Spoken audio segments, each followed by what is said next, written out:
Здравствуйте, в эфире обзор чрезвычайных происшествий. В студии Юрий Осипов. За выходные дни на территории Якутска зарегистрировано 38 дорожно-транспортных происшествий. Из них в 9 авариях травмы различной степени тяжести получили 10 человек. В 2 случаях виновниками стали водители в состоянии алкогольного опьянения. 8-летний ребенок пострадал при столкновении автомобилей Toyota Noah и Lexus на улице Лермонтова в Якутске. ДТП произошло 1 октября в районе 10 часов утра, сообщили в ДПС ГИБДД. В результате ДТП прибывшая на место аварии скорая помощь доставила в медучреждение водителя Toyota Noah с травмами головы, а также несовершеннолетнего пассажира 8 лет. Предварительно установлено, что 1 октября около 10 часов утра 32-летний водитель, управляя транспортным средством Toyota Noah, следуя по улице Лермонтова при повороте на улицу Короленко, не предоставил преимущество автомашине Lexus под управлением 29-летнего водителя, которая ехала в прямом направлении с крайнего правого ряда. Водитель грузовика, пострадавший при ДТП в Алданском районе Якутии, еще не вышел из комы. Врачи оценивают его состояние как тяжелое, сообщили в пресс-службе Минздрава Республики. Пострадавший при столкновении грузовиков водитель находится в коме в Алданской районной больнице. Его состояние оценивается как тяжелое, прокомментировали в ведомстве.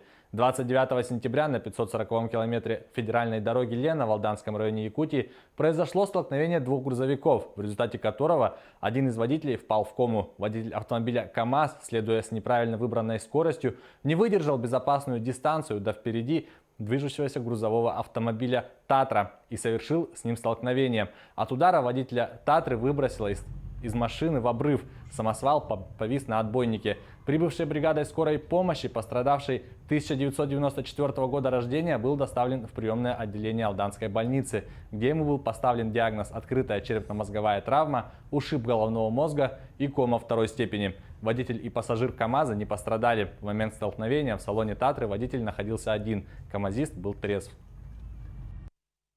От удара водителя «Татры» выбросило из транспортного средства в обрыв. Самосвал повис на отбойник. Прибывшей бригадой скорой помощи пострадавший 1994 года рождения был доставлен в приемное отделение Алданской больницы, где ему был поставлен диагноз открытая черепно-мозговая травма, ушиб головного мозга, кома 2 степени. Водитель и пассажир КАМАЗа не пострадали. Мирнинский следственный отдел Следкома Якутии возбудил уголовное дело по факту загрязнения реки Ирилях в Мирнинском районе Якутии. В поселке Алмазный произошел прорыв дамбы номер 7 из-за поступления большого объема воды по руслу реки Ирилях в район отработки месторождения Ириляхская россыпь дражным способом. Впоследствии этого на русловых перемычках 7, 6, 2 и 1 реки пошел перелив воды, что привело к их размыву. И вода, находящаяся в дражных котлованах прииска Ирилях Мирнинского горнообогатительного комбината «Алроса», поступила в реку Ирилях. Поиски пилота вертолета «Робинсон», который совершил аварийную посадку в Омском районе Якутии 29 сентября, приостановлены до завтрашнего дня.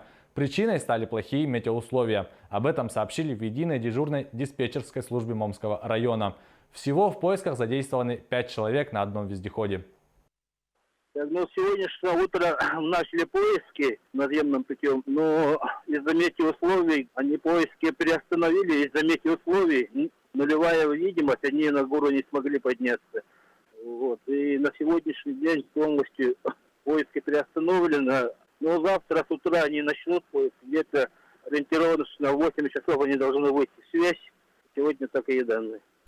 А на 4 часа вы связались с ними? Да, на 4 часа связались, они сказали, что находятся в лень-стадии. С пилотом у вас как? Держите связь с пилотом по GPS или нет? Нет, с пилотом никакой связи нет.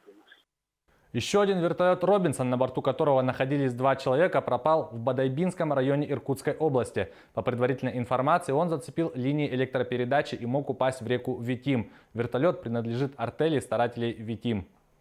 6 человек пострадали в воскресенье в результате столкновения автобуса с бензовозом на дороге Нижневартовск-Радужный, сообщает ТАСС со ссылкой на пресс-службу регионального управления ГИБДД.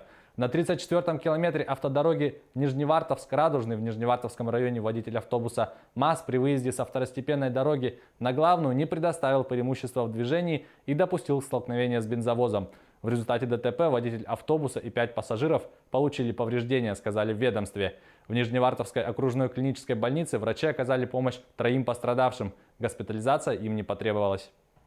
На северо-восток Японии движется тайфун Трами, в результате которого уже пострадали около 50 человек. Сегодня он должен пересечь главный остров страны. Подробности в репортаже наших коллег. Мощный тайфун Трами приблизился к главному острову Японии в воскресенье. В связи с этим были отменены авиарейсы и приостановлено движение поездов. Власти Японии рекомендовали эвакуироваться около 700 тысячам семей на юге и западе страны. Более чем в 300 тысячах жилых домов в префектурах Окинава и Кагасима были зафиксированы сбои в подаче электроэнергии, сообщил местный телеканал. В результате стихии пострадали около 50 местных жителей.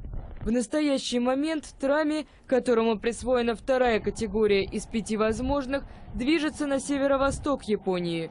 К понедельнику он пересечет острова Кюсю и главный остров страны Хонсю. В начале сентября Япония уже пережила тайфун Джеби, который стал самым мощным за 25 лет. Это была рубрика «Чрезвычайные происшествия». Берегите себя.